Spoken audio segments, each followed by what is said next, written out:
大家好，我係阿友啊，話有睇樓，咩樓都有啊。我哋今日就去龍柏花園嗰度睇下今日咩情況先。好啦，咁我哋先睇下呢個龍柏花園所處嘅一個位置係點樣嘅。龍柏花園屬於呢個澳頭嘅呢個濱海公園隔離啦。呢個澳頭濱海公園咧就係一個比較大嘅一個商業中心，睇到係我哋呢個沃爾瑪啦。離我哋呢個龍柏花園直線距離係相當之近嘅。從我哋龍柏花園一陣間去睇嗰個路咗咧，行到呢個沃爾瑪呢度咧，大約都係5分鐘左右就可以行到啦。所以我哋平常時主要去買餸嘅、去消費嘅地方就係呢個沃爾瑪啦。除咗呢個沃爾瑪之外咧，個沃爾瑪正對面咧就係呢個大溫巴市場啦。呢個市場入邊一啲買嗰啲新鮮嘅肉菜啊，或者一啲本地嘅海鮮啊，都喺入邊買得到非常之平靚正嘅一啲肉菜同埋海鮮嘅。你平時如果中意喺屋企煮飯食嘅情況下咧，去嗰邊買嗰啲肉菜同埋海鮮咧，攞翻嚟煮嘢係非常之靚嘅。除咗呢個地方買海鮮之外咧，仲有一個海鮮市場，就喺呢個漁人碼頭嘅隔離嘅。離我哋呢個龍柏花園都非常之近嘅，行路都係可以去到嘅一個街市嚟嘅。我哋平時如果有親戚朋友過嚟啊，如果有招呼佢哋啊，去到呢個海鮮市場嗰邊咧，買完個海鮮，斜對面正對面咧就有嗰啲加工嘅海鮮飯店。如果你同嗰啲市頭婆比較熟啲嘅話咧，就平時同佢打個電話攞翻個位啊，就可以去直接買完海鮮就去加工啦。OK， 非常之快速嘅。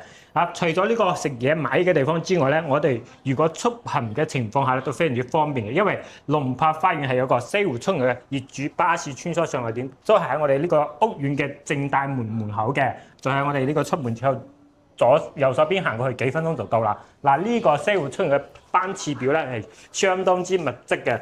成個呢個西湖村嘅班次咧，一日大約係有差唔多係20趟左右。咁經過龍柏花園咧，一日咧都會好幾趟車嘅。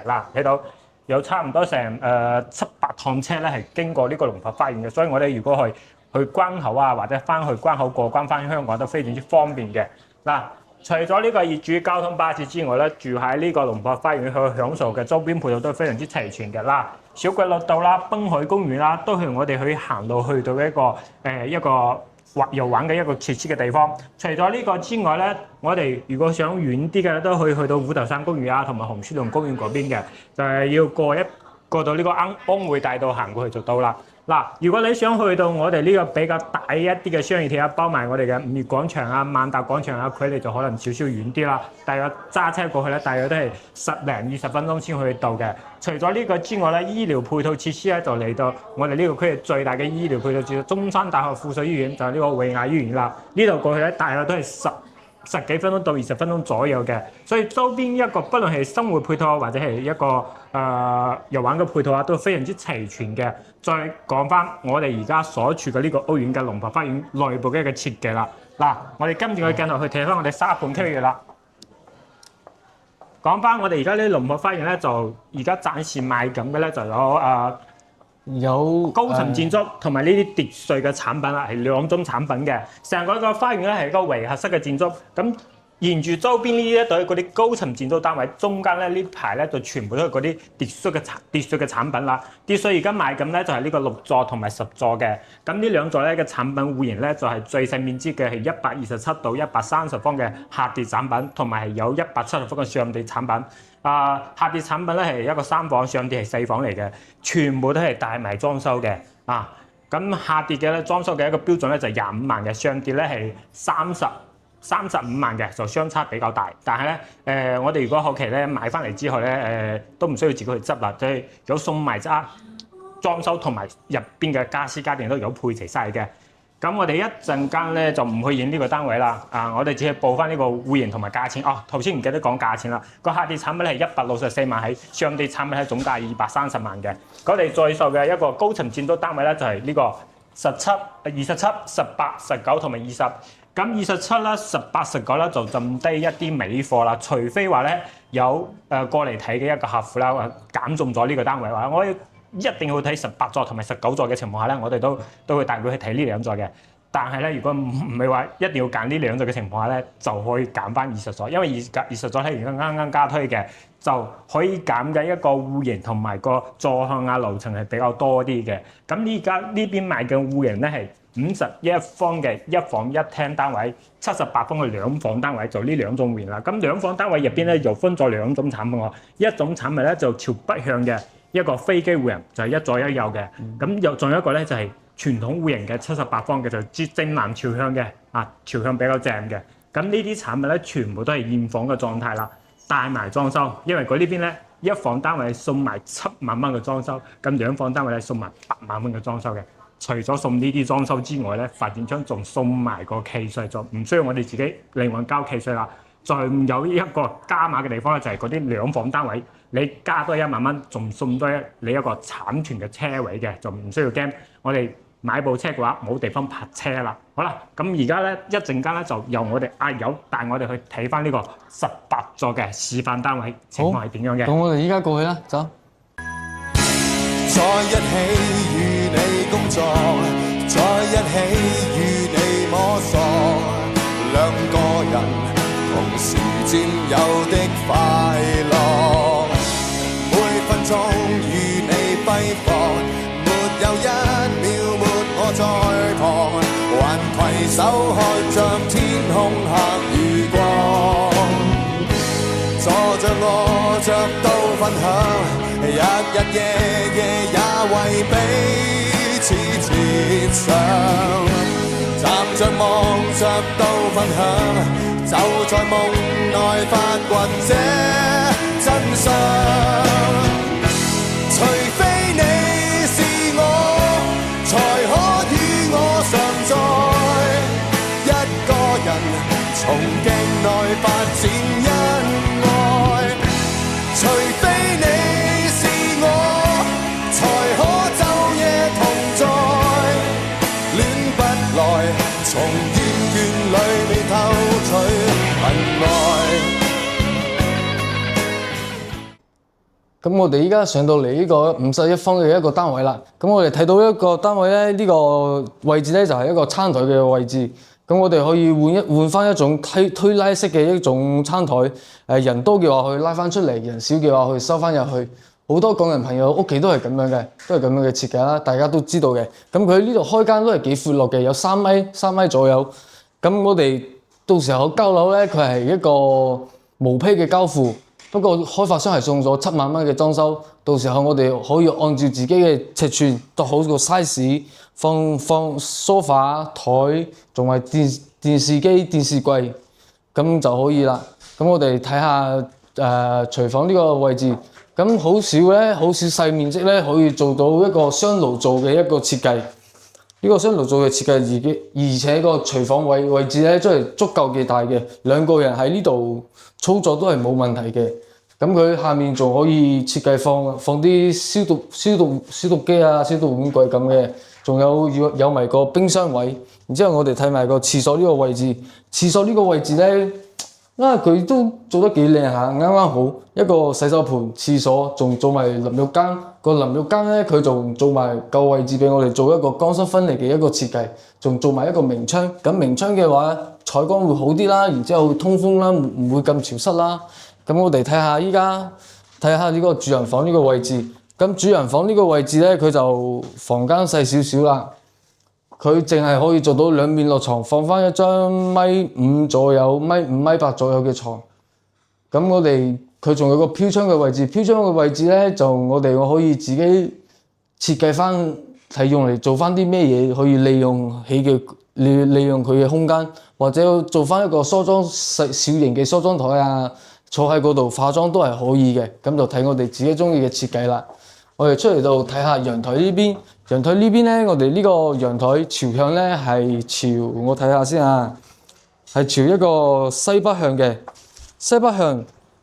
咁西北向咧係有啲熱，但係咧晏晝我哋可以曬到太陽。我哋如果喺度晾衫、洗衫嘅話，咁佢呢度仲有一個洗衣機位，我哋見到呢度佢就留咗一個洗衣機嘅位。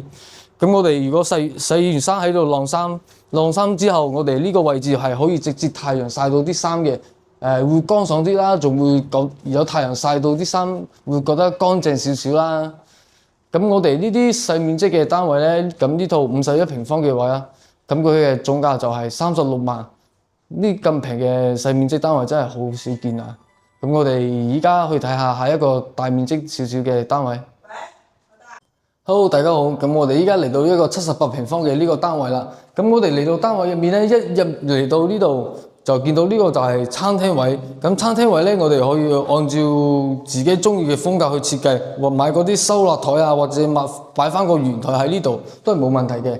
然之後佢呢個廚房位咧，廚房位真係好大，78平方呢個廚房做到好似100幾平方嘅廚房咁大個，真係好少見嘅。3到4人操作都係冇問題嘅。洗切炒，然之後佢做咗2個洗手盤嘅一個設計。然之後咧，佢下面仲可以，到時候我哋可以設計放翻個消毒碗櫃啊，或者位置唔需要咁多，我哋就可以改成一個雙開門嘅冰箱都係冇問題嘅。咁我哋見到呢個第一間房呢個就係主人房啦。呢個主人房咧，咁佢呢個房嘅空間就非常之大啦，可以擺翻一個2.8米嘅床，都可以做到3面落床，都係冇問題嘅。咁佢仲有一個飄窗嘅位置，飄窗位置咧，我哋到時候可以利起身擺翻一啲自己中意嘅物件啊，或者做翻一個小型嘅設計嘅嗰啲梳妝台啊，坐喺嗰度化妝都係可以嘅。咁我哋出嚟就見到廁所呢個位置啦。廁所呢個位置咧，佢係做咗一個3段式嘅一個間隔。咁廁所位置空間就唔係就非常之大啦，啱啱好夠一個人用啦。咁佢呢度係做咗一個洗手盤。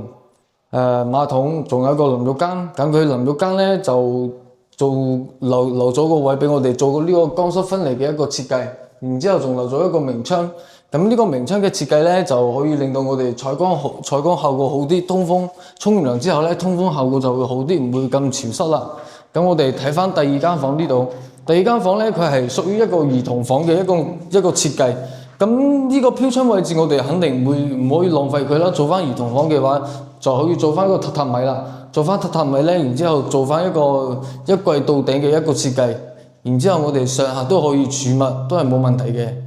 咁我哋出嚟度睇下呢個客廳呢個位置，咁客廳呢個位置咧，佢開間咧都係非常之闊嘅，有3.5米，足夠我哋擺翻梳化、台、電視，個空間都係非常之足夠嘅。咁我哋睇下呢個朝向啦，睇下陽台呢個位置。咁陽台呢個位置佢就留咗一個洗衣機位俾我哋，我哋到時候洗完衫啊，直接喺呢度晾就可以啦。我哋睇下呢個朝向係朝咩咧？呢個朝向咧就係朝一個東北向，東北向咧咁就唔會話朝西咁曬啦。咁呢個朝向都係 OK 嘅。咁呢個價錢咧，咁呢個面積咧78平方咧，佢開發商係送咗8萬蚊嘅一個裝修喎。到時候我哋可以同開發商啊或者設計師去商量點樣設計，令到呢間屋自己睇起身住起身比較舒服。或者你覺得8萬蚊個預算係少咗少少，可以咁你自己可以再加啲，再將間房裝修得靚啲都冇問題嘅。咁呢個78平方嘅呢間房嘅價錢咧，總價咧就係56萬左右啦。咁呢個價錢我都覺得咧非常之筍嘅。咁我哋依家去睇下係一個朝南向嘅一個78平方嘅一個單位。咁我哋依家嚟到呢個78平方朝南向嘅呢個單位啦。咁我哋嚟到見到呢個廚房咧，呢個廚房咧佢就好奇怪啦，就係一個長度，咁佢仲留咗一個凹位，唔知用嚟擺咩啦，擺洗衣機又唔似啦。咁好彩，我哋到時候交付嘅時候係無批交付，不過開發商係送咗8萬蚊嘅裝修，咁我哋可以按照自己裝修風格去裝修。或者我哋可以自己再加少少錢去裝修得靚啲，或者自己更中意嘅款式。咁佢就嚟到呢度咧，就係呢個餐廳嘅位置。咁餐廳呢個位置都幾大下嘅，可以放翻一個8人台嘅一個圓台都係冇問題嘅。咁我哋呢個客廳嘅開間咧，客廳開間都係非常之大嘅，有3.5米左右。咁3.5米左右，我哋到時候度好尺寸啦，買好梳化台，然之後電視機櫃。擺得靚啲，擺得睇得舒服啲。咁我哋見翻嚟到廁所呢個位置，廁所呢個位置咧，咁佢洗手盤、馬桶、淋浴間都係3段式嘅。然之後淋浴間咧，佢呢度都係留咗足夠嘅空間俾我哋做一個乾濕分離嘅一個設計。然之後佢都係一個明窗嘅設計啦，明窗設計可以令到採光好啲啊，然之後通風效果好啲嘅。咁我哋嚟睇下第一間房，第一間房咧都係適合做翻一個兒童房啦。咁兒童房佢都係適合做翻一個榻榻米嘅一種形式。因為做榻榻米咧，咁利用空間就會實用好多啦。下面仲可以放嘢，然之後再上面呢度做一排嗰啲吊櫃啊，呢度做翻個書台咁就可以做翻一個兒童房啦。咁我睇翻一個主人房呢度，主人房呢度咧，咁就主人房嘅空間非常之大啦。咁我哋可以放翻一張2米嘅床，然之後都可以做翻3邊落床，放翻2個床頭櫃，然之後呢個飄窗呢個位置咧，咁我哋可以擺翻一個梳妝台喺呢度，我哋到時候可以坐喺呢度化妝啊都可以嘅。然之後呢個凹位就靚啦，呢個凹位咧就可以做一個大嘅一個嗰啲衣櫃啦，嗰啲設計嗰啲連體嘅衣櫃就非常之靚啦。咁我哋睇下呢個朝向，啱先我哋話係朝南向，我哋睇下係西南，係朝有啲西南向嘅。咁佢西南向咧，咁就晏晝唔會咁曬啦。採光都非常之 OK 嘅。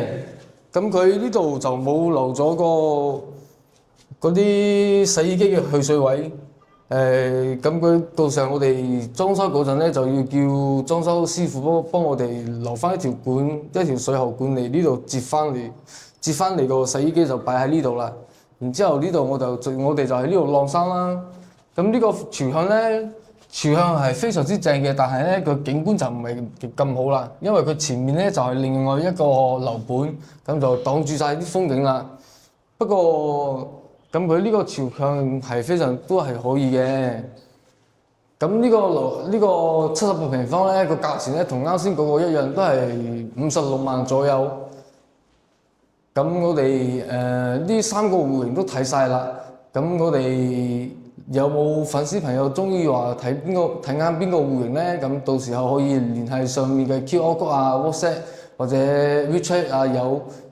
到時候有實地帶你哋過嚟睇下，然之後如果唔識得點嚟嘅話咧，我哋可以專車去接送你哋過嚟呢度睇下，仲中意咩樓盤啊，或者其他靠海邊嘅樓盤啊，都係可以嘅。咁呢期節目到呢度啦，我哋下期節目再見啦，拜拜。